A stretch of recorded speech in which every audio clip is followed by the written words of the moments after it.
Alatsinainy roapolo novambra telo amby roapolo sy roa arivo manotrika ny araba tompoko lahy sy tompoko vavy ho antsika rehetra manaraka ny fahitalavitry ny MBS amin'ity ariva ity. Hatonga soa indray ianao atao anatin'ny fotoanan'ny fampahalalam-bavao manasa anao ampanajana sy ampitiavana ny tenako anaraka ny vavao hatramin'ny farany.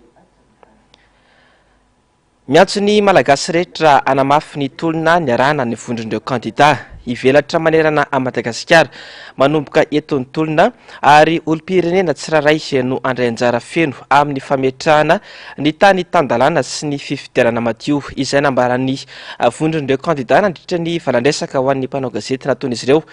ny ariva teo tato-bavaona toy ny avitra Sonabe ny aro tanjona ary Andry Rakotomalala. Mitoy ny fanitsakitsahan-dalana sy ny fitanilana amin'ny famoahana ny valim-pifidianana. Profon'izany ny fahasamihafan'ny taremarika mivoaka amin'ny tranokala sy ny pejiny voameramalo eo tena misahana ny fifidianana. Mitoy ary tsy mijanona intsony ny tolona iarahana amin'ny vondron'ireo kandida. Afaka mandray andraikitra ny tsiraray atrarana ny tanjon'ny tolona efa natomboka. Mitoy ny tolona izay natomboka ny collectif des candidats ho an'ny voaka malagasy iray manontolo. Zany tolona zany efa fantatrareo ireo fangatahana nataonay hatramin'izay fa amin'izao fotoana izao dia mbola miampy indray ny tsy fanekena iny valim-pifidianana izay ezahana atao amboletra ihany koa amin'izao fotoana izao io ka dia eto izay dia manentana ny voaka malagasy tsirairay avy eran'ny Madagasikara amin'izay andraikitra tokony ho raisiny mba hanohizana ny tolom-bahoaka io. Azonareo atao amin'ny sehatra maro samihafa zany tolom-bahoaka zany satria samy tsapantsika androany maro anisy itsika amin'ny fitadiavana ny fanovana ary indrindra ny fiarovana ny fahamarinana sy ny verenany ny tena fahaleovantena marina ho an'ny Madagasikara ka dia manao antsoavy zay mba hijoroany voaka malagasy tsirairay avy amin'izay fandraisana andraikitra hanohizana ny tolom-bahoaka io zay tsy eto Antananarivo ihany fa eran'ny Madagasikara malalaka ny sehatra mitoy ny tolom-bahoaka ahafahanareo maneho amin'izay ahafantaranareo sehatra sy fomba anehoanareo an'izany fa izahay kandida mpitaridalana hatramin'izay dia mbola eo akaikinareo foana amin'izay ezaka tiany vahoaka tsirairay avy na isam-pokotany na isaky commune na isaky ny faritra ho atao anatanterahana atsakany sy andavany sy andratrarana ny tanjona amin'ny tolom-bahoaka ny arahana dia ny ananana fifidianana madio mangarahara eken'ny rehetra mba tsy isiany krizy miverimberina eto Madagasikara fa indrindrandrindra ihany koa mba ho tena malagasy marina ny tantana ny Madagasikara. Mila olona manara-dalàna mahavita mitondra ny firenena i Madagasikara. Tsy ny fanambazana volana ny famitahana anao anarenana ny firenena. Fa ilay tolona izay nataon'ny kandidany dia tolona ilazana mihitsy fa hoe lehibe dia lehibe zany andraikitra raisin'izany filoham-pirenena izay voafidy eo zany. Anisan'izany ny fiarovana ny vahoaka sy ny fananany, ny fiarovana ny tanitsika tsy alain'ny vahiny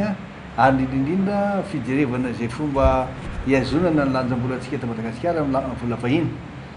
Ireo zany zatra tena fantatra hoe asan'ilay président de république dia le tolona ho ataontsika zany dia anohana izay président ho avy eo mba hanaraka amin'izy ka raha ilay président izay hofidiana eo tsisy mandeha amin'izay loany fa hoe tia vazaha ny tantana an'izy dia fa tsy mety zany zay. Dia le tolona izay natao teo efa naomby izy matoa natratratra ny fitopolo isan-jato fito amby enimpolo isan-jato amin'izao ny salanisa raha jerevanareo tsara midika zany fa be da be maro anisa ny olona dia tena maniry tokoa hoe tena marina ane zany ary raha ohatra nanome toromarika zay tsisy mahazo mifidy tena tsisy mifidy ao ihany le hoe zay efa zatra mifidy hatramin'izay noho izany zay dia nifidy tany ihany satria hoe hatramin'izay ny ainanay zay mifidy foana zay mivaly teniny manaraka zany dia niteny keo sasany milaza hoe aty aminay dia tena terena mihitsy zay zay na tonga an'io niakatra ny tany mpifidy tonga mifidy amintsika miresaka zao be da be re olona voafitaka hoe tongava fa mena vola ianareo dia nareo malala hoe tena izy tokotoa ve le vola zarainy dia amin'izao fotoana zao koa dia nisy naza fa hoe raha ohatra nareo tsy mifidy an'itya dia alefa affectation namena sazy amin'ireo andreo dia ny tolona ho ataonay zany hoe miantso an'ireny olona mahatsapa hoe fitaka be tamin'ny nanaovana na de nanaovana fampelezan-kevitra ary fitaka be daholo nataondreo mbola itoy io fitaka io ary ny azy fitaka slainga mihitsy zay ny zavatoza de le olona kely valala tsy mandady arindreo vao fitaka de anampy andreo sika de izy ireo na zay aloako zay anatevina de le zay ny hetsika nataon'ny candidat lasa novaina hoe tolom-bahoaka am'izay le izy vahoaka am'izay le izy zany miara-miasa aminay miara mitolona aminay miara mitolona amitsika rehetra de ao koa ny syndicat ao ny société civile ao daholo le fikambanana rehetra zay tena tsy manaiky any io satria miaina ao anatina tebiteby fampitahorana ary nindrindrindra fandrahonana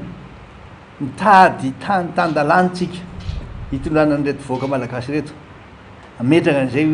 tany-tandalany zay de tafitsika fo viny zay nanomboka nametraka an'le fitoriana hoe zao ve de mba rariny zao fanambana zavatra zao a zao fa ndratrana olona zao a noho zany vatandambosina. Mbola manamafy ny fanilany lalina izay tarian'ny ray aman-dreny mpanina FFKM ivoana amin'ny krizy ny vondron'ireo kandida. Manamafy ny tokony hanatanterahana izany ihany koa ireo mpanara-maso samihafa. Mbola averina ihany satria zay le fanelenlanana natomboka io ananana fifidianana madio mangarahara ekeny rehetra satria na ifanelenlanana io ary de natsapa fa tsy mitombona iny fifidianana iny ary zay atao amin'ny candidat dia tsy mireconnaître ary tsy manaiky ary tsy mahafantatra nyiny fifidianana iny ary mbola mafisinay zay ary ny valiny eo de tsy ekenay satria fa miporofono voaka malagasy kio maro anisa fa tsy mety aminy iny fifidianana iny miantso foana nge zay vonavona ny resaky zay tsy matahatra ny resaka aminareo satria vahaolana de tafitsika tsy tombontso hoan'ny tsiraray reto hoan'ny candidat na tombontso hoan'ny antoko na tombontso an'izy ary izy tombontso imbona amin'ny malagasy ray manontolo ka reo olona manam-pahalalana sy manam-pahendrena raha zay ny tenenana azy zay hitarika an'ilay fanelanelana amin'ny fionan'izay le vovonan'io eny ny valiny tena manona ny tanteraka zay raha misy azonay nampinazy de manampy zay de noho zany tsy maintsy anjarantsika indray zany anjara voaka malagasy no manana faharetana kely fotsy fa tena mifantatra fa tena maika anareo satria hita mitany hoe zao le lainga be zao le zavatra alatra tedavindreo atao zao le fitaka tena tedavin'izy reo atao de zay no mahatonga anay hoe tsy hijanona mihitsy akory satria le fantaneny to lazy hoe dinona zany zao concrètement tena tedavinareo atao de io misy paikady tsy maintsy atao miaraka daholo manera Madagasikara fa tsy ny hevitra ifolo fa fanalaza hoe atao tolom-bahoaka am'izay le izy miaraka am'rehetrarehetra ny mpanao politika rehetra zany omena sehatra lehibe ivelatra miaraka amin'ny manao tolona. Mihamafy ny fifandraisana sy ny firaisan-kiny eo amin'ny vondron'ireo kandida. Toy izany ihany koa ny andrasana amin'ny olom-pirenena rehetra izay mahatsapa fa tsy mamoaka ny Madagasikara anaty krizy sy ny fahantrana ary ny amerenana ny tany tadalana izao fitondrana amin'ny joro sy ny kandidany izao.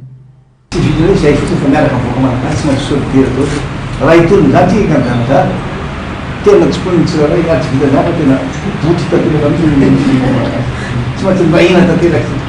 de zavatra tedavina enge tsy anay manokana fe ahoana natao ametrahana tany-tandalana ametrahana tsara ny démocratie eto Madagasikara anajana tsara ny lala-fanombenana ifimpiry zay no miteny hoe mahafirenena anankiray firenena de ny constitution na lala-panombenana io lala-panombenana io voalaza anatin'ny zao le tsipriana iny de ao misy lalana tsy maintsy arahany ao lala-pifidianana ny fiarahana amin'ireo le firenena hafa toy ny sadety. Notsindrin'izy ireo ihany koa fa tsy mihemitra amin'ny fampitahorana sy ny antso-zay izy ireo amin'ny fanakatsakanana samihafa. Tonga nanatrika ity fanambarana ity ihany koa ny candidat Robert Landry rehefa avy nitsabo tena tany ivelany nandritry ny iray volana noho ny etraketraka nataon'ny mpitandro ny filaminana azy ny 2 oktobra lasa teo. Eo amin'izay lafim-baovany politika izay hatrany tsy lojika ho ny olom-pirenena raha lazaina fa mangarara ny fifidianana filoham-pirenena ny 9 novambra lasa teo kanefa dia betsaka ny mpifidy no tsy nahazo kara-pifidianana akory teo ihany koa anefa ireo nodimandry no nahazo kara-pifidianana ary tsy vitsy ireo voasoratra tamina fokotany maromaro tsy takona fenina ihany koa fa dia niena be ny fienany tapa-vitrian'ny olona nandrotsy-bato noho ny fahatsapana izay hoe fifidianana tsy azo antoka izay sy ny fanarahana ny toromarika ny vondron'ireo candidat nanao ny fanadihadiana mahakasika izay iravy Razafy-Mahenina sy Mathieu Prince. Maro ireo olom-pirenena no tokony fidy saingy tsy tafiditra tao anaty lisy mpifidianana. Nisy indray ireo tao anaty lisy mpifidianana saingy tsy nahazo kara-pifidianana. tsy azo tsinotsiniavina ireo tsy nifidy tsotra izao noho ny fahitany fa tsy azo antoka ny zotra mpifidianana sy ireo nanaraka ny toromarika avy amin'nyvondron'ireo kandida izay resy lahatra fa tsy manaraka ny fenitra ary mifono ala-batsiosika ny fifidianana izay no terenana tao tsy mahagaga raha mba ny tahampavitrihan'ny olona tonga ny fidy terena hitombo anefa izany ankehitriny izay mbola manamarina fa tsy azo atokisana ny fifidianana nenina 20 novambra teo tsy tafidra tao anaty lista mazava be ngamba hoe ahoana ny mampangararana zany hoe mpivady anankiroa dia ny ray mahazo karapifidianana ny ray tsy mahazo tsy nahazo karapifidianana alefa za efa misoratra anarana ny fahitako anazy aloha tena tsy manara-dalàna le izy satria hatramin'izay nisy ny fifidianana tsy mbola nisy hoe misy couvre-feu zany dia le izy konko misy le vato sasany ohatrany hoe isaina le izy dia ohatrany hoe tsy mitovy an'le vato le hoe miexiste zay la mandeha varotra foana dia tsy mahazo karapifidianana tsy voasoratra dia tanam-pokotany zay dia tsy mahazo mandray tsy mahazo mifidy rehefa tsy mahazo karapifidianana tsy normal zany amiko satria zay mitady kilodrao nataonay hoe dia ay moa zany tokony hoe tompotranay zany nanontaniny hoe aiza ny olona tato izarano karapifidianana ho anay nefa zay rehefa misy zavatra ataolo zany hoe tsy mety raha tsy manan-karapifidianana zay hoe nidiso zany sa le olona mizara saiko lofa aminazy zany tsy ara-dalàna satria zany nahoana maha tsy ara-dalàna azy ina tokony tsy azahoany karapifidianana ary ohatra antony nefa zay fa monina ty fa zay manana fifindramonina fa ny ambanivohitra dia iny zany tokony tsy azahoany karapifidianana dia normal ve sa tsy normal za zao tsy mifidy mihitsy satria zao za koa tsy nahazo karapifidianana dia tsy mifidy to dia hitako le fifidianana le tsy mety le sary tsy afa-po zay amin'le fifidianana tsy zay za tsy nahazo karapifidianana tsy nahazo ninina to dia mijanona amin'izao fotsiny ohatrany hoe olona tsy manandroa zany ianao amin'le izy tombanana tsy mihoatra ny 3 isanjato no tapavitrian'olom-pirenena namonjy birao fandatsaham-bato raha nytare mariky ny senia anefa mihoatra ny 7 isanjato izany izay mbola manam-pirofo fa tsy azo antoka ny fifidianana iny ary manam-pirofo ihany koa fa tsy azo itokisana ity ravitra ity ny fitsarana avy momba lalam-panorenana izay fototra ny aviany korontana no ireo didy tsy fanapahana navokany manitsakitsaka ireo lalàna dia nilazany angina fa iandro ny voka-pifidianana vojy maika avao iteny ankilan'izany rehetra izany maro ireo vavao miparitaka na tambazotra sosialy mitatra ny fitangoronana vondron'olona maro satria tsy nahazo ny volana hampanantenana azy ireo ampany amin'ny kapiraraka sy pirofo milaza ireo fa tsy nadio ny fifidianana sarotra ny anaiky ny vokatra izay mbola tao anaty amehana ihany koa satria tereno vita ny 24 novambra ny asan'ny seni ary tratrarina mialohan'ny 3 novambra ny fanambaran'ny HCC ny vokatra ofisialy ny famoahana fanadina-panjakana bakaloreaza mbola ela noho ny voka-pifidianana izay mbola tsy nisy toy izao teo anatin'ny tantara atao anatin'ny 10 taona mahery nazona faleovateny izay farafanjakana tena tandalana marina i Madagasikara dia nifoanana iny fifidianana izay natao ny 14 novambra lasa teo iny saingy dia azo antoka fa tsy izany no hitranga eto hoy ny profesora Jean-Louis Rakotombo androany mivarotra fana amina fanompoana olona ny fitsarana ka tsy ametraka ny marina sy ny matena nianatra lalana azy ireo ho hiatrany ny fanazavana zavadoza nefa no hitranga eto amintsika raha mitoy izao bodongerina izao hoy ny fanazavany raha niresaka tamin'ny Germain Menjanary sy Manora Andriamalala. Kandida roa amin'ny 3 izay nifaninana dia vazaha antaratasy tsy mizaka intsony izy pirenena malagasy satria nanary izany izy ireo rehefa naturalisé frantsay raha tena tantandalana tokoa i Madagasikara dia nolavina na tsy nekena akory ny naha-kandida ireo olona roa mizaka zo pirenena vahiny ireo midika mazava ihany koa izany fa tsy manan-kery ny fifidianana sy ny vokatra izay ho avoakiny ireo rafi-pitsarana mikirakira izany satria tsy olom-pirenena malagasy no mifaninana tamin'iny kisarisary-pifidianana iny ny fihetsika ataon'ny rafi-pitsarana sy ny rafi-pifidianana eto amintsika no loharano ny fanonganam-panjakana rehefa tezitra ny maro anisa hoy ny profesora Jean-Louis Rakotombo. Io zao raha ny eritreritra iteza zay olona rehetra manana nationalité roa na telo eto amin'ny firenena dia tsy tokony azo fidina mihitsy satria misy intérêt na tombontsoa fandona foana eo dia izy amindreo no arovanao fa kosa afaka mifidy izy zay azony atao zay fa leo fidina mihitsy tsy mety raha olona manana nationalité double na telo no eo fidina filoham-pirenena malagasy na fidina hoe ho député sahala amin'izay tsy mety satria mifangaro fiarovana tombontsoa le olona ny vela sy ny eto amintsika io moa raha ny tena izy tsy tokony lanina ho validena ny candidature ny Andry Rajoelina, tsy tokony ho validena ny mahalany azy ary tokony tsy validena mihitsy ny maizy azy zany satria efa fantatra izy. Kanefa moa averiko ny mandeha indray ny HCC miaro azy hatramin'ny farany, ny aty amin'ny CENI moa mody maty. Itondrany malagasy ho any amin'ny tena demokrasia marina atsoatsy ireny zava-miseho ireny, tsy azo iodivirana amin'ny tantaram-pirenena hatramin'izay zany raha izao botolo ataony mpitondra izao. Efa mivoaka elany hoe naturaliser frantsay ny Andry Rajoelina, tokony hanao fanadihadiana raha vao nametraka ny candidature ny Andry Rajoelina, tokony hanao fanadihadiana ny HCC satria izy adino fa misy charte des droits et des devoirs takiny frantsay amin'le olona zay naturalisena hoe manaitry ny tompo miaro amin'ny la Frantsa ve ianao, manaitry hiaro ny tompontsoan'ny frantsay ve ianao, manaitry ve ianao raha mifandona ny tompontsoa frantsay sy ny tompontsoan'le firenenao dia tsy maintsy lolavinao aloha ny tompontsoa frantsay. Dia ny tompoko manasonia zany ilay Andry Rajoelina, tokony nataony HCC ny fanadihadiana zany dia rehefa hita fa misy zany tokony nanulena ny candidaturany. Fa miaro an'ilay candidat ilay Andry Rajoelina ny HCC dia jereo reny mikimaky isan-karazana atao ho fanendrenany ho solotenany président de république par intérim reny mahamenatra, tsisy ohatran'ireny eran-tany fa eto amintsika any fa dia atao loha izy satria coûte que coûte atao izay alany andra i Andry Rajoelina.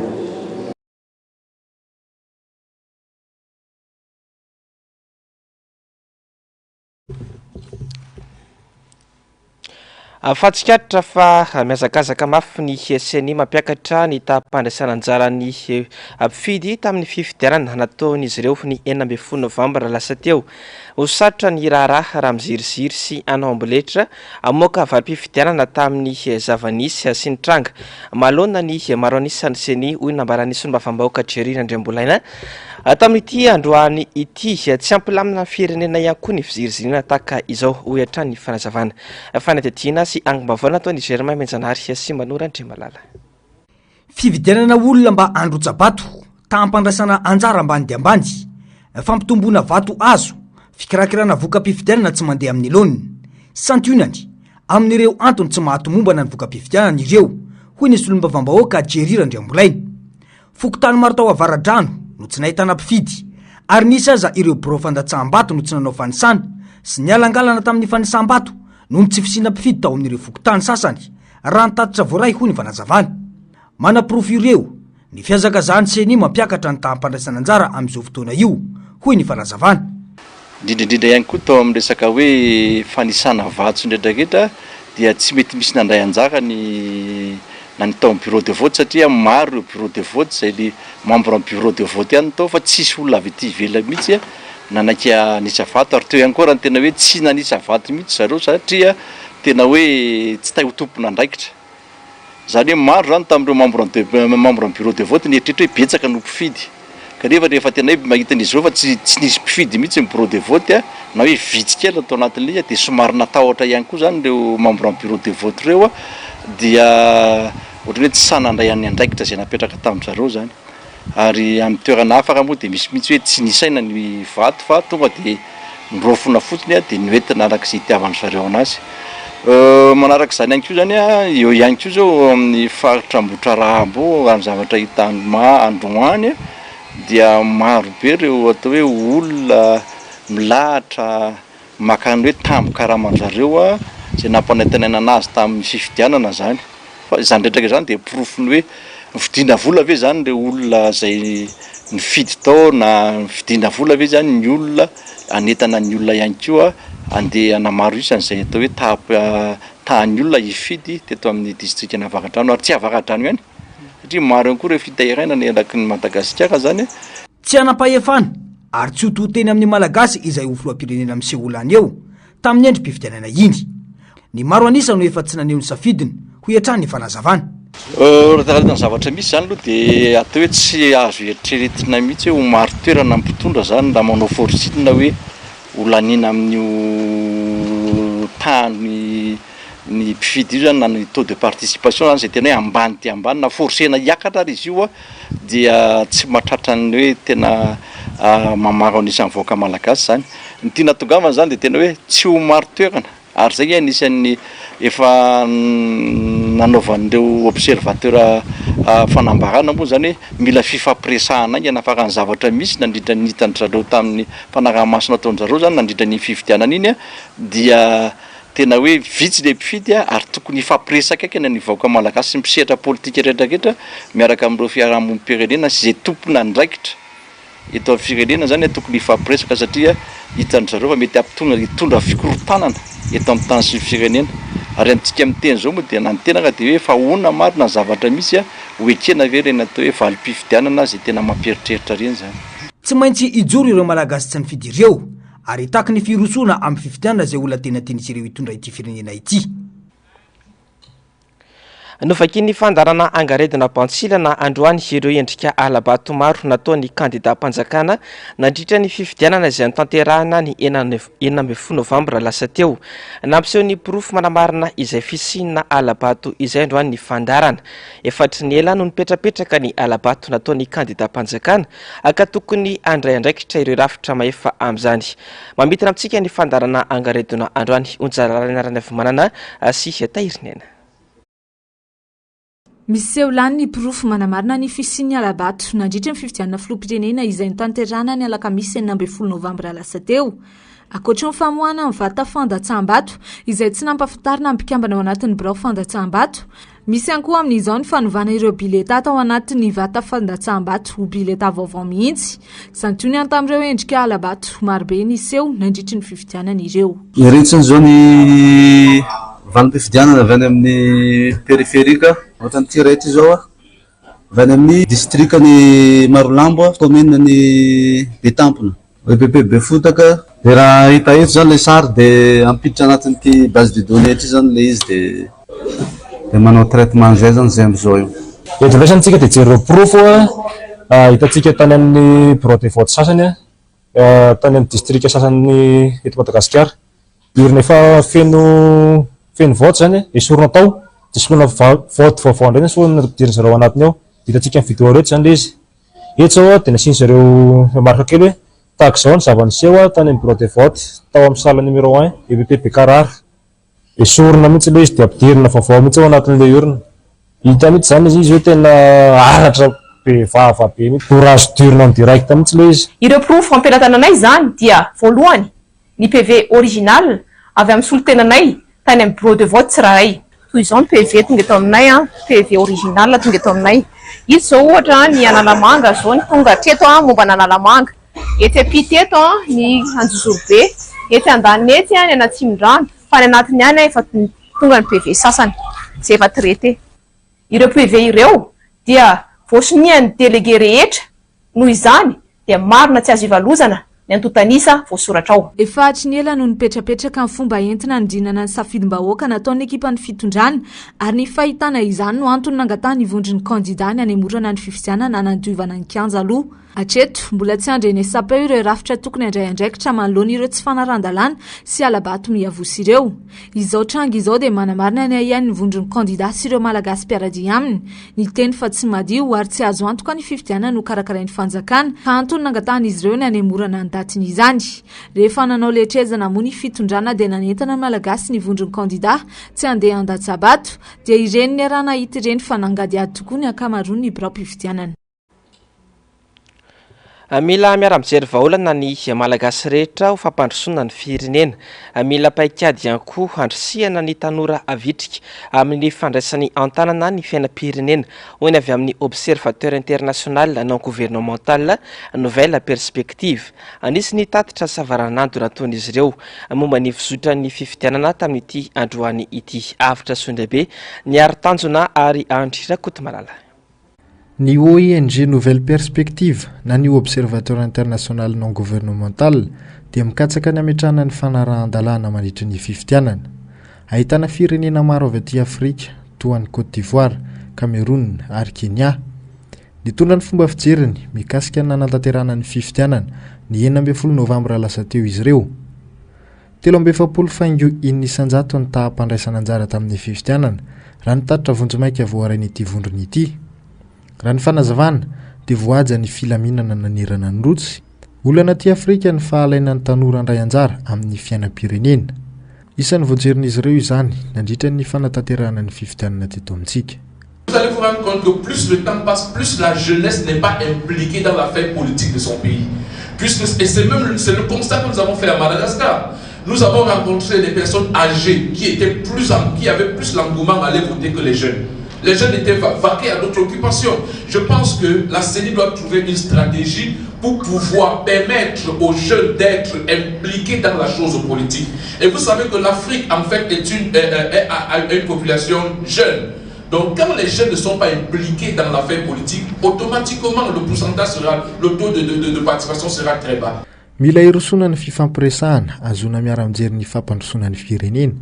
Ny malagasy samy malagasy no tomponantoka voalohany amin'izany hoy ireto mpanara-maso ireto. Après l'élection, il y a une vie politique, il y a une vie qui continue. Donc, le souhait de notre cœur, ou le destin de notre cœur, ce serait que tous les malgaches puissent se tenir ensemble pour l'évolution de leur propre pays. Ireo no isan'ny teboka nisongadina tamin'ny fanaraha-maso sy nitatitra vonjomaika nataon'ny ONG Nouvelle Perspective nandritra ny zotra-pifidianana teo. Amitoyatra ny antso ataon'ireo olobe sy herivelona eto amin'ny firenena ny amin'ny tokony irisona amin'ny fampiresahana saingy ny manao be-marenina ny fanjakana malagasy. Mbola namerina izay antso ho an'ny fifanantonana izay ny filohan'ny anteny meram-pirenena nandritra ny fandarana angaredona manokana omaly alahady. Onja lalana rana vomanana sy tahirinena.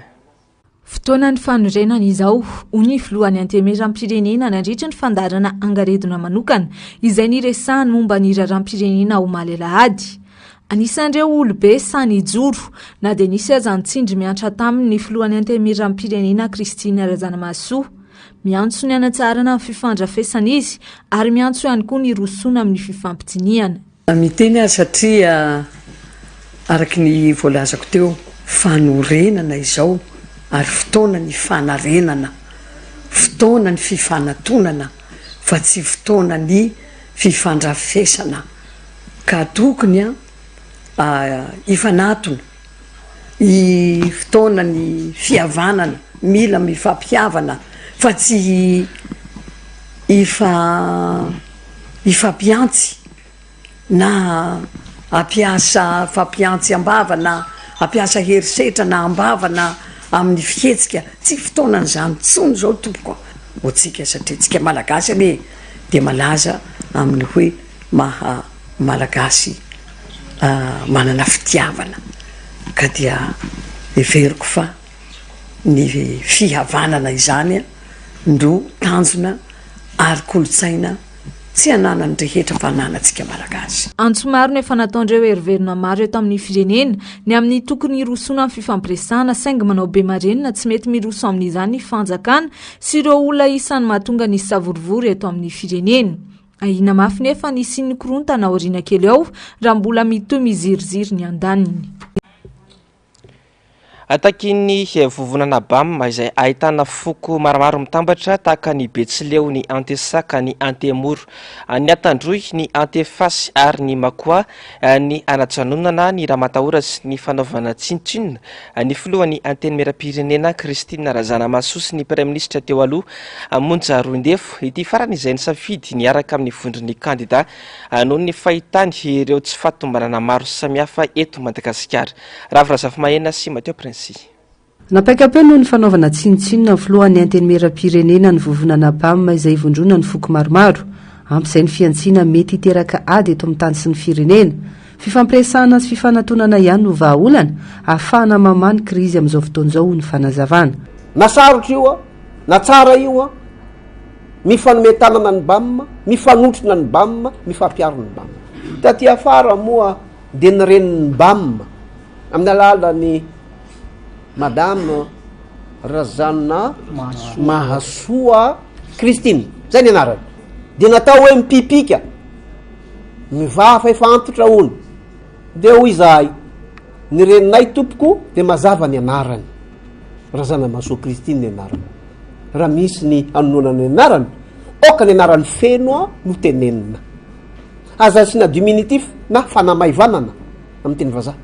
fa de ho raisinay a ho tsy fanajana azy zany a ary de ho raisinay a ho fanambanina azy zany a ka de mety tsy ampifanaraka atsika oka ho ajaina ny ray aman-dreny amin'ny toerany maray aman-dreny azy amin'izao fotoana mandalo lalana sarotra ny firenetsika manao antso d'apaisement izahay oka rery ray aman-drenina ireo a anao ny asany amy mahamety azy anao ny asany am'izay everiny fa mety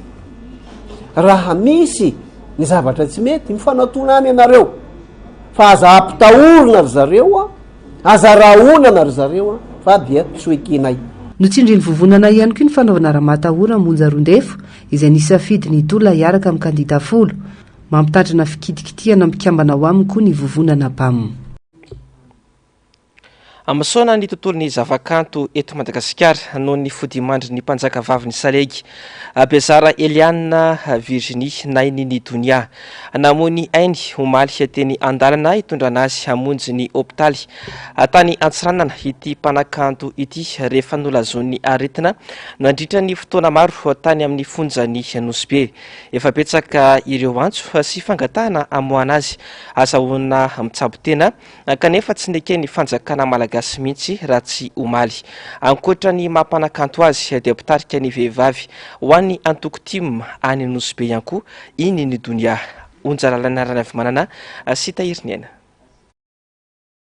tonga tao Nosbe ny marana teo vatana mangatsika ny Bezara Eliane Virginie fantatry ny maro amin'ny anarana hoe Nini Dunia rehefa avy ny aretatory tany Antsiranana vahoaka maro ny tonga nitsena nofo mangatsika ny teo amin'ny serana tsambony Nosbe androany maraina ary andrasanao amin'ny salle d'œuvre katolika andrazana araka ny lamina napetraky ny fianakaviana raha tsy ahivina dia teny andalana hoentina monjy ny hopitaly ho any Antsiranana ny tsy tana intsony anty mpanakanto ity omaly alahady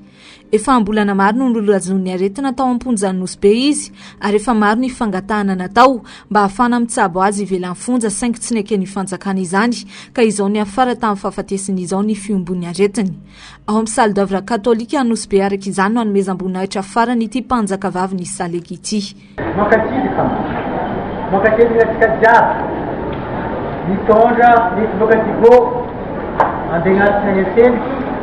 bakô amizay mipody boka Digo navy ankiky navy amport navy ke misotratsika jiaby namoko boka amport faka ato amin'ny salle d'œuvre nandeha moa izy nandeha tany Digo nidraha fa tsy nireusir le raha ka izy mahitatsika izy io lasa mitondratsiagna ka izy io tsika niandiny zanany io miaraka amin'ny ikopiry niany mety ho avity ry zanany dia raha ohatra ka efa avity ry zanany zegny amaray mercredi tsika magnano enterrement eto am-vily fa tsy mandeha agny amany dia magnafanambara ny havagna jiaby tanàna dia miara-mony indrindra ny association izay niarahany tio avia mamoto avia mamaky fa efa lasa mitongatsika izy raha tsy ahivana ny joro sy ny ady ho fiarovana an-tany pretandrazana aminy namonjana Nini Dunia ny enina jona 2024 nahiditra ponja tany Nosbe Alville ny tenany ary eniny ireo fiampangana azy kanefa efa vita fitsarana afaka no fisalasalana tamin'ireo raharaha roa izy ary fiampangana roa hafa kosa nahazo ny sazy miantra ary dia resaka ady tany avokoa ireo nahavoapangazy ireo nanao krizy ary tsy fahasalamana izy rehefa niditra tao ka nalefa tany amin'ny hopitaly rehefa nahazo fahasalamana izy dia naverina tao amin'ny fonjy indray marina fa cancer du pancréas phase finale nahazo azy nampitombona hatrany ny vesatra ny ampangana azy rehefa tonga tany am-ponjy izy very olomangy Madagasikara ary mahatsiaro banga tanteraka ireo mpanakanto sy ny vahoaka izay narovany ity mpanakanto ity ankoatra ny mampanakanto azy dia mpitarika ny antokotsika Madagasikara Nosbe ihany koa i Bezara Eliane Virginie Nainini Dunia izay niverina narary mafy ny herinandro lasa teo ka nentina maika tany Antsiranana noho ny fitsaboana azy teo andrafo be 40 kilometatra atsiditra ny Antsiranana nefa dia tsy tany aniany ka izao nodimandry izao izy izay vondrony MBS dia maneho ny fiarahamory ho an'ny fianakaviany Nini Dunia sy ny fianakaviambeny mpanakanto malagasy amin'izao fodimandry ny Nini Dunia izao toy nyizay vaovao izay hatrany toerana hatramin'ny farany sy ny fisamborana ny fanagadrana sy ny famoretana ataon'ireo mpitondra amin'izao fotoana izao fampiasan-kery ary tonga hatramin'ny famozanaina no miatra amin'ireo mpikambana ao anatin'ny antoko tim manerana nosy mila fijoroana sy fasahiana ny fanoerana ity fanjakana tsy tandalana sy mpanao jadona ity izay nambaran'ny filompanorona ny antoko tim Marc Caravaly manana androany fanazavana. Tena mpitolo anatin'ny biro politika mihitsy le Ninidony tompoko vavy Ninidony eto dia miondrika mpanajana mihitsy ny amin'ny fianakaviana sy ireo mpiaraka aminay fa eniko mihitsy ny zavatra nataony hoe ny zavatra ty aminay aty anosy be ty dia nijoratra amin'ny farany zay amin'ny fiarovana ny tany fa lainy olona ny tany resaka an'izay izy dia efa narary izy nalefa tady daholo ny olona rehetra tokony mba hitsidika fanampiana dia ho avy ihany ary aza makaty anao président fa vao miloza mahazo anara vozona atao dia eny ary ka nitsosendrana andalo tany ngasy teny vao miloza nahazo azy dia tonga dia lazaiko anao tsara zany maty izy zao inona nataon'ny fanjakana zao no nataony eo amin'ny ben'ny tanàna lo aty aminay izy no petraka anao tedavy da lao récupérena fotsiny anareo paty fotsiny l'izy tena mampalahelo mahita zany toy izy hoe tena tsika tsy mba miady mampaty na saran'izany fa dia taona dia entina mbavaka dia nalefa andolo ny délégation satria amin'izao raharam-pirenena zao tsy afaka mihetsiketsy zahay ty teny aminareo zany zay ny zavatra fifalian'ireo ny amon'olona mihitsy ino zao zavatra manjoany inga président groupe parlementaire fetra lamosy ny mangana ny tongony eo tamin'izy nitaritina tombo amin'le CFO iny dia rety lefitra re tena parlementaire loza tena loza mihitsy marina dia zany ve ny olona hitondra ty firenena ty dia izy milaza aminareo fa ara-dalàna le fitenenana fa hoe tsy ohatran'izao fomba fanao amin'ny tany rehetrarehetra manana zany immunité zany ny olona dia tsy maintsy anatin'le session eny anaty trano disy be zany olona firina misy ny olona mahay lalàna fa tsy tia ampiatra azy zay ny zavatra misy eto amintsika zay ny tedavitsika solona zay ny tsy aneketsika an'ireo dia fampitahorana sy fampirorona fotsiny nataonao fantatray ary azy natsaina mihitsy le fa nisamborana endreo olondreo olona ao zao le rangaha le secrétaire généralinay présidentny groupe parlementaire ny donia lehiben'ny timany faritriny avaratriny rehetrarehetra reo samborony daholo le anankiray loka ambaly iny vice président tim distimeria mbomirary loza dia enjehana fotsiny zay olona rehetra amin'ny toby eo dia antaniny ka anareo daholo nge tsoponindreo e ty tenenareo zany zay fa tena tsy rariny loatra mihitsy ty ary tsy maintsy toy nytolona faratsy zany dia ohatran'izao daholo ny olona zay kokoa tsy hijana ary na mibaiky mihitsy amin'ny olona rehetra na metoromarika fa tsy maintsy mitoy io itoy daholo io manera Madagasikara azy ave nafahana hitanao hoe nanaova fifidiana ndray andro mialohan'le ampifidiana le filomena fitonitsaina iny balany sy navela mivoaka zay nefa nisy fivorina natao tary amin'ny antso nataondrareo OIF reo le communauté internationale reo zany eo ambalany lalana antanina le gendary fina ty mahatonga nareo makao dia nalefa tany daholo chefinay nyteny tsy chef zalahy nefa gendary mafo dimapora fa anina be da be reo bana le arabe dia bana le barabana dia vily makaria tsirana riny lalana reny ny zavatra misy reny so ihany fita le communauté internationale dia nanoratra izy ho avy eo amiko izy moa amin'ny lakamisy nalefa amin'ny daholo ho avy aminao daholo zay le expert andreo andreo antany inona nataony teo dia taizy ianao za tato ihany za tsy mivoaka fa dia nisy fivorinana natao taty amin'ny karahany taonina milaza rareo tsy hoantea zany ve ny tany tandalàna tsy misy tsy misy fampandrosoana vita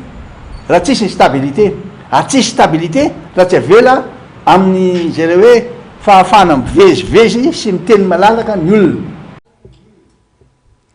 fa tsy afa-miala fa tomponantoka tanteraka tamin'ny fahafatesany mpanakanto ny Nidony ny fitondrana amin'izao hoy nambaran'ny RMTM tamin'ity androany ity tokony hitsinjaka amin'izay ireo mpangalatany sy fanjakana izay niray tsy kombakomba ka nisambotra sy napiditra aponja ary tsy namela azy tsabo-tena fa tonga amin'ny tanjona nirindry masina i Madagasikara ka azo inona fa tsy overmaina ny marina izay fanjoroany ity mpanakanto ity trany fanazavana fanadidina nataony Germain Menjanary sy Manora Andriamalala miarahory amin'ny fianakaviana izahay ary manamafy fa tompona atoka tanteraka amin'ny fahafatesany mpanakantony Nidony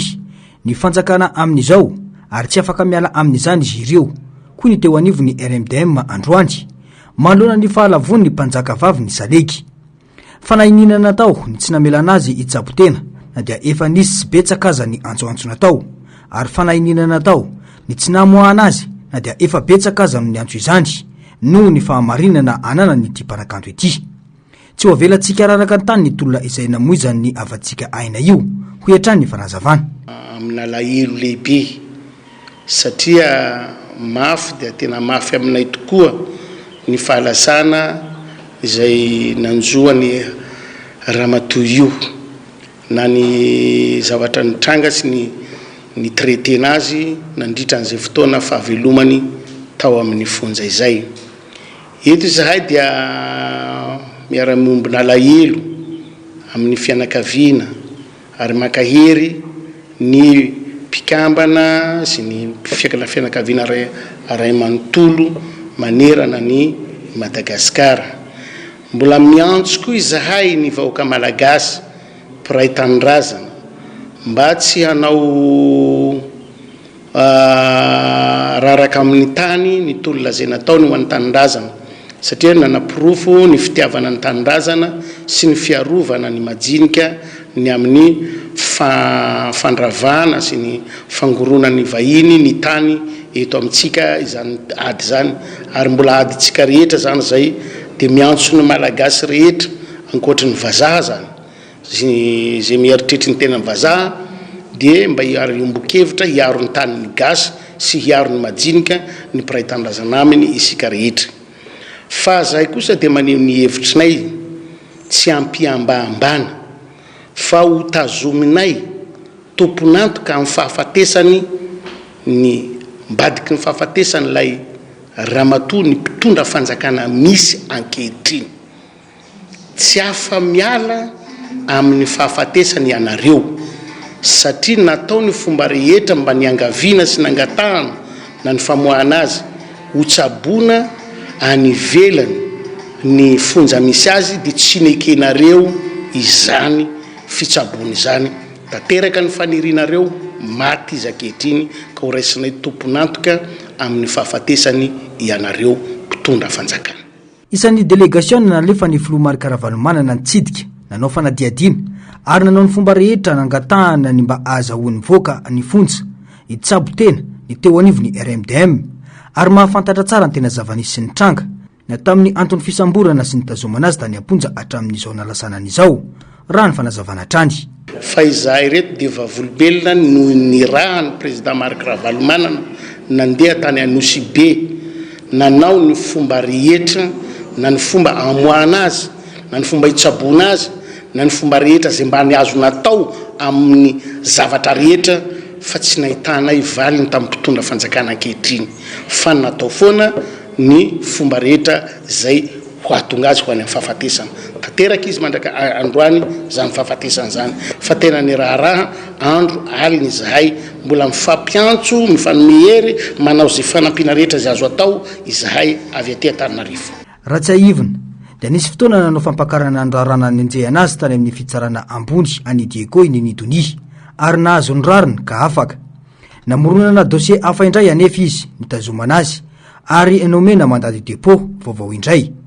Efa tonga Anosy be ny nofo mangatsika ny Nidony ary vahoaka marobe ny tonga nitsena azy tamin'ny serana Tsambonosy be androany maraina andrasana ao amin'ny salle d'œuvre katolika ny razana araka ny lamina napetraka ny fianakaviana izay vaovao azo farany ihany koa.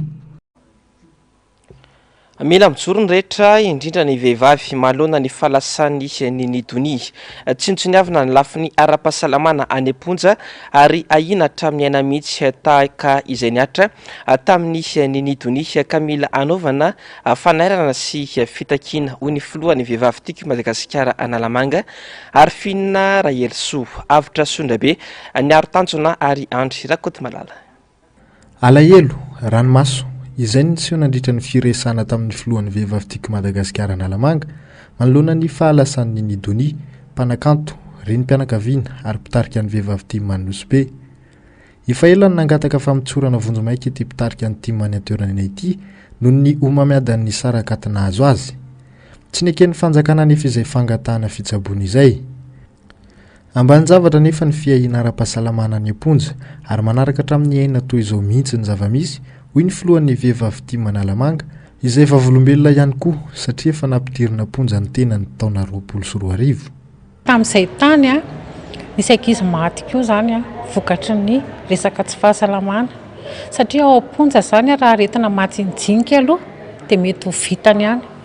ohatra hoe tazo, gripa, ohatr'izay fa raha vao ratsiratsy zany ilay fahasalamana miomba dia tsy vitany ao intsony fa tsy maintsy tokony hoe miditra hopitaly nefany na ambulance araira zany tsy misy ao amin'io fonja be an'io raha tamin'ny ainako aloha fa zao ny tsy fantatro fa tamin'izaho tamin'ny 2020 moa zany niditra ponja fa mbola tsy nisy mihitsy zany hoe ambulance iray tondrana marary fa ngadra indray zany nanao tsy paipaika tamin'izay zavatra hoe nisy satria nisy marary anankiray zany tao vehivavy tazotazomina tao ilay ankizy efa efa sepotra dia tokony entina any amin'ny hopitaly io vehivavy io kanjo tsy nisy ny tomobile le taratasy koa mbola sarotra be zany mbola manao taratasy inona mandrava vita le taratasy maty any le olona le condition de vie zany raha ny amponja raha resaka fahasalamana dia hitako hoe mazamazana ihany ary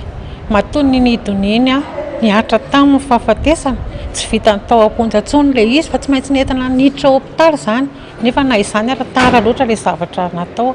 dia lasa matomato azy zany le gadra sa hoe rehefa gadra dia hoe migadra zany dia tsy olana inona maty inona maninona.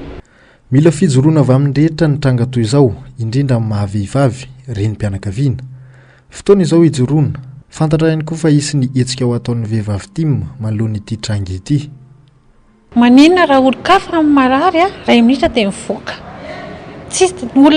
olona tsy nangalatra ny izy tsy namon'olona dia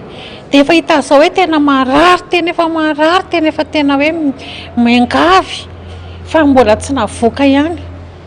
dia izay nataoko hoe misy resaka politika satria nini zany mety atahorana tiako Madagasikara izy dia atahorana zany amin'ny hoe sao dia hoe inona re no vitany raha mivoaka eo izy za aloha dia mitaona ny vehivavy foana hijoro tena fotoana zao raha vahavisana satria tena efa tsy rary ny zavatra misy eto amin'ny firenena zany satria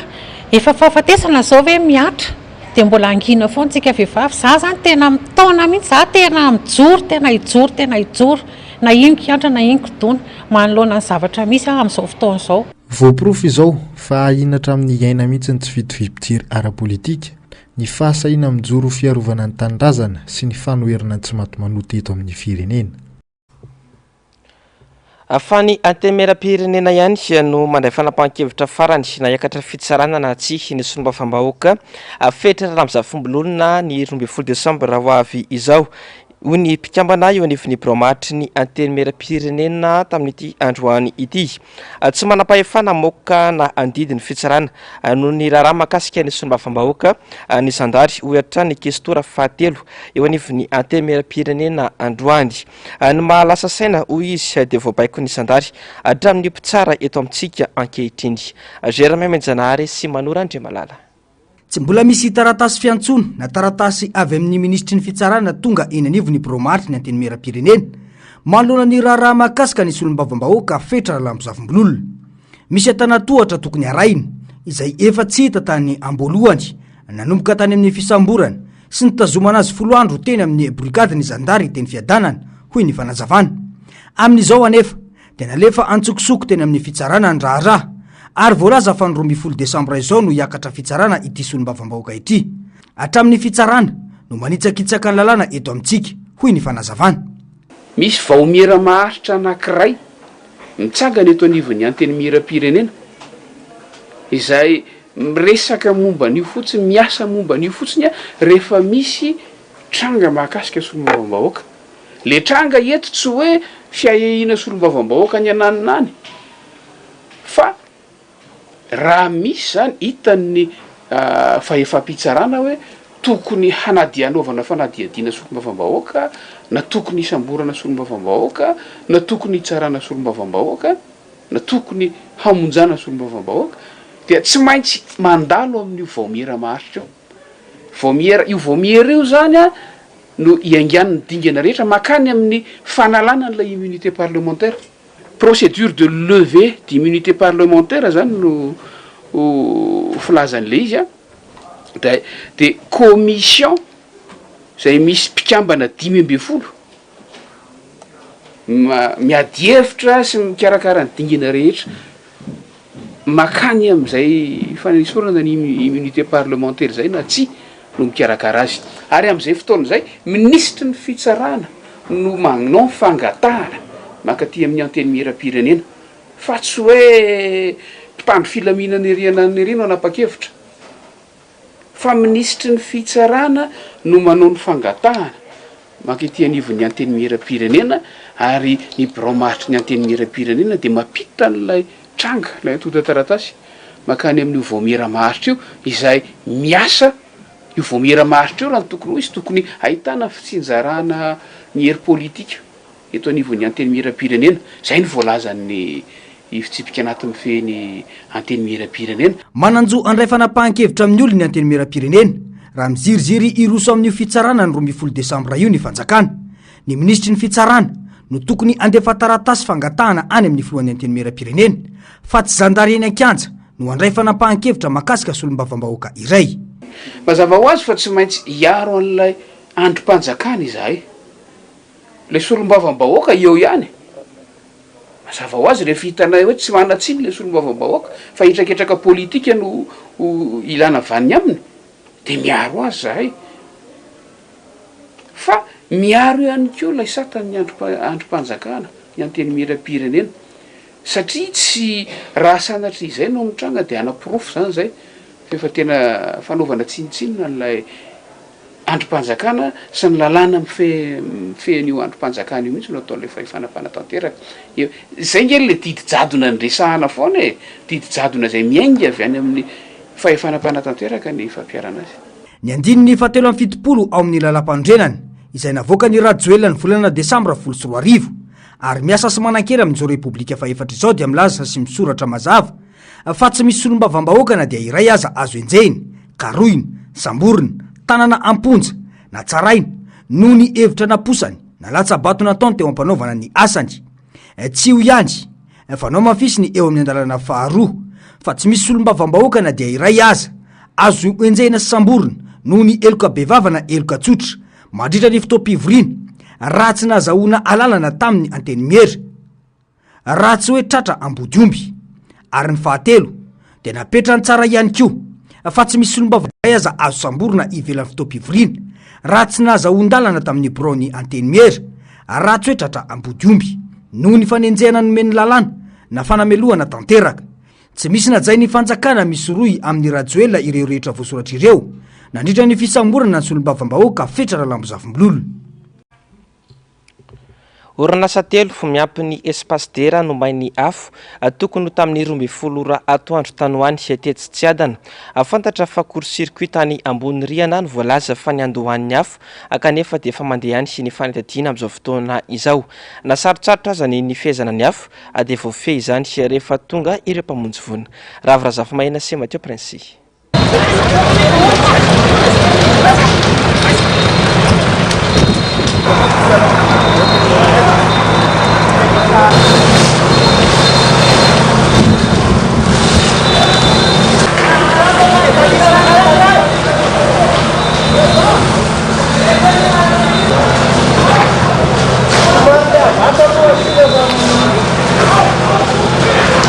teto amin'ny espace dera no tena nahitana fahavoazana goavana tamin'ny firetany afo lasa lavenina tsy nisy azon-draisina ny teto fotoana vitsimonja dia nihitatra tamin'ireo trano ny fanilany afo no ireo trano mifampiankana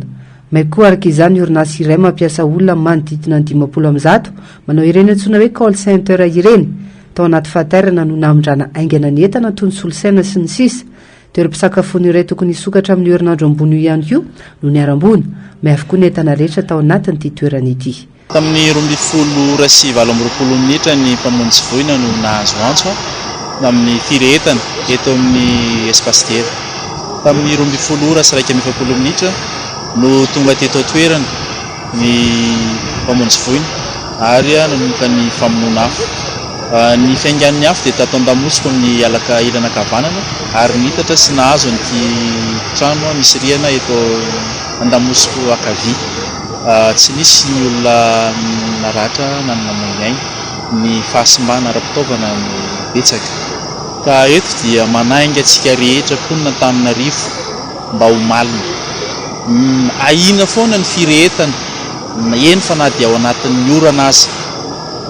ny afo dia tsy mifidy raha misy ny mangalatra ao an-trano maka izay hitana zakany fa ny afo dia maka eny fa na dia ny ain'ny olona monina ao azy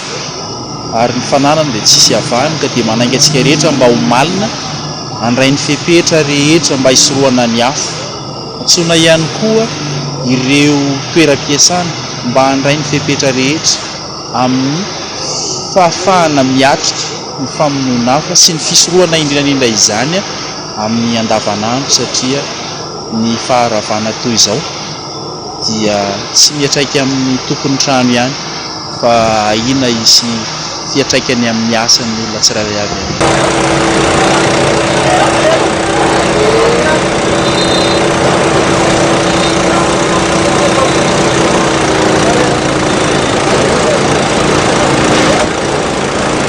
efa nirehitra minitra maromaro ny espasitera vao tonga ny mpamonjy vono ary voafehy ihany ny afo na dia sarotsarotra azy izany tazana tsy lavitra teny an-toerana toy ny mahazatra ny vahoaka marobe mitangorona mijery ireo mpiasa tao anatin'ireo orinasa kosa nitatra ireo entana sisa azona votana fa le rivotra mafy be dia efa nitatra be moa ty trano ty efa le ela be hazo daholo ny plafond rehetrarehetra tao dia tonga dia tsy raha mijerinareo zao jereo mipodika azo etsy ambany etsy efa tena taty aloha tsy haiko fa ny birao anay ty amin'ny ilany ty dia zay na tsy maintsy namoaka zay entana teo na dia efa sepisepotra ara aloha zay efa aksazona voaka zany dia voavoaka fa zay tsy hafa zay ao tsy haiko zay tena nentim-bany fa zay manko miasa any ambony avery dia matazana an'le setroka fotsiny zany hoe mivoaka vetsy le izy fa tsy haiko hoe ny taizany ny afo nentim-bony ty plafond atao ambadika ato ty tsy hay zay tao ambany tao zany fa efa le setroka efa mananina be dia efa zay efa nafantatra hoe misy afo be ao mato manetroka be ohatran'io fa mety ho pompier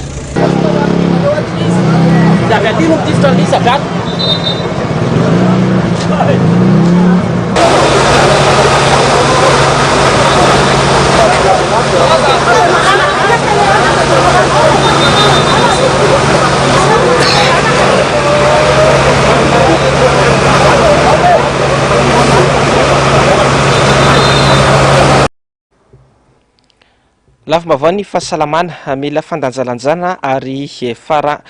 fanarahana ny toromarika ny mpitsabo ny fihinanana fanafody fa tsy azo atao araka izay tiana raha ny fanazavana nentina mpitsabo iray mety hiteraka tsy fahatombanana ara-pahasalamana izany na ho an'ny lehibe na ho an'ny ankizy betsaka nefa ny olona no efa zatra manao dokotera tena eto amintsika no ny fahasaranana sy ny fahazaran-dratsy misy raha teo ireo karazam-panafody hita sy azo jifaina eny amin'ireo fampivarotra enta-madinika tsy ilana taratasy avy amin'ny mpitsabo fanadidina nataon'ny Ravrazafy-Mahina sy Mathieu Prince.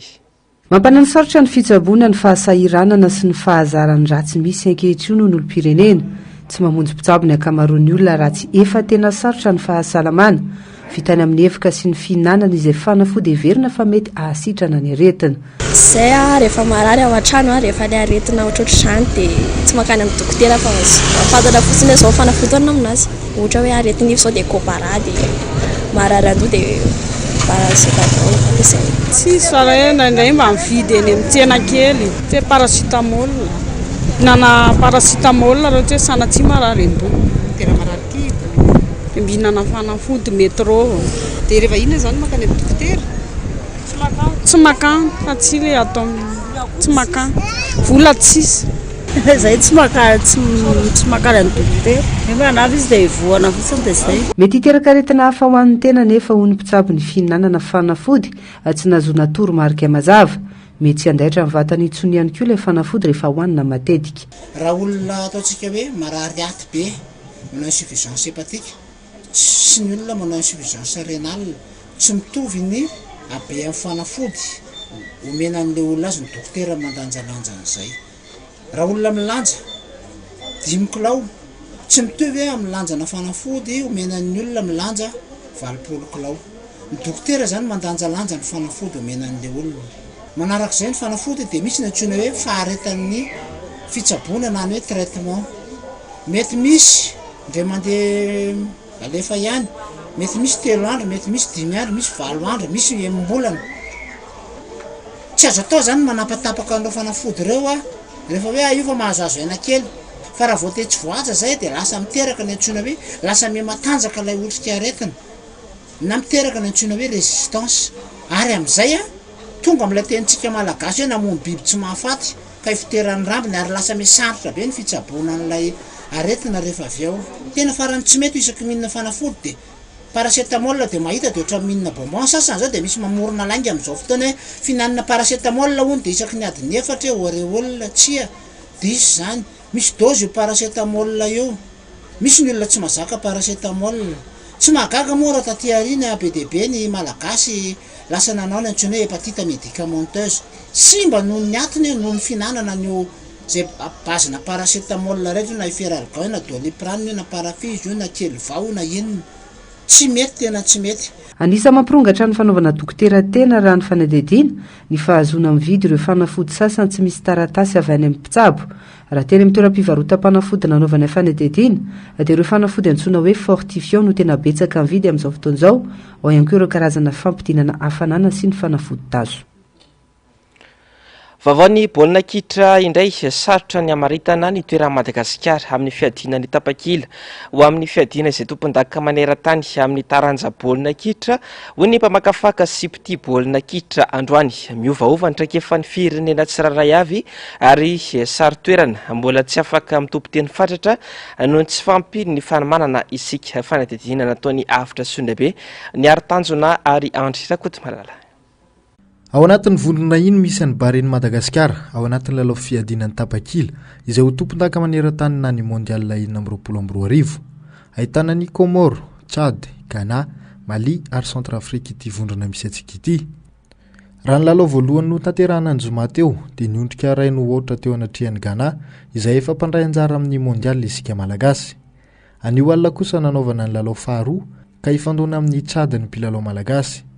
Miankina amin'ity lalao rally ity ny aminavinana ny toy ny lalao hoy ny mpamakafaka baolina kitra. Tchad ny fahafantarako azy tany amin'ny taona 7-20 tany izy nionantsika tamin'ny équipe nationale, anisan'izay ny tenako mbola tao dia resitsika 5-0 izy tamin'izay tamin'ny Jeux de la Francophonie natrehantsika. Tsy mitovy mantsy ny Jeux de la Francophonie sy ny Coupe du Monde. Na zany na tsy zany azo eritreretina tsara ihany. Nefa ny olona manana fivoarana. Raha ohatra ka hoe mitohy io mpilalao nataony Maître Roro io, ireo mpilalao reo ka hoe voatazontsika amin'izao endriny zao, manana fanantenana amin'ny taona ho avy. Amin'ny kanina zany tiako resahana. Manala sala zany, zalo zany jerevako azy mbola manala sala izy na dia tsara ary.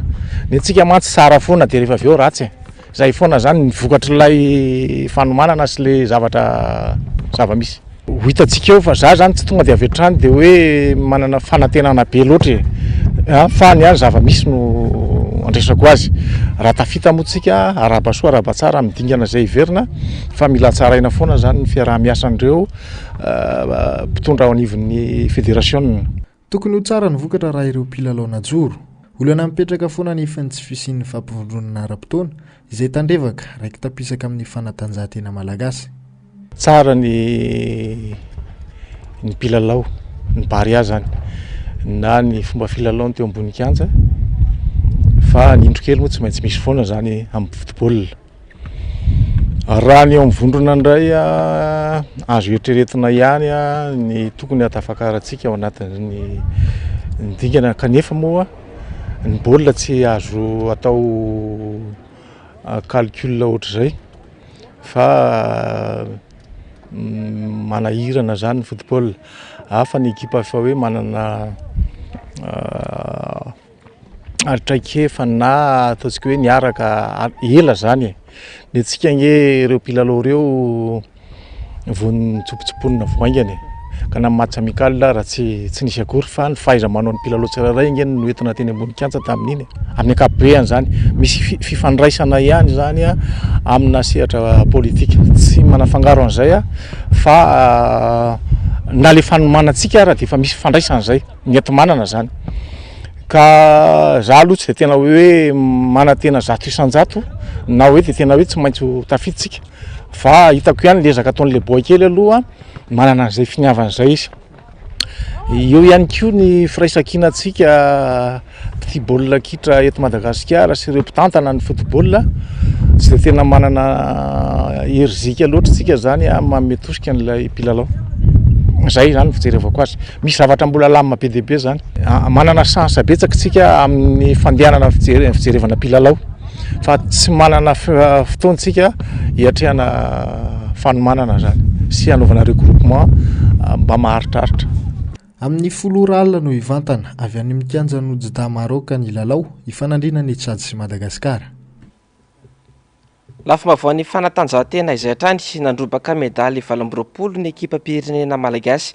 teo amin'ny taranja jujutsu nandritra ny Open Africa 2024 izay natao tany Maurice ny farany herinandro lasa teo. Medaly volamena 13, medaly volafotsy 7 sy alimo 8 no azony malagasy tamin'izany.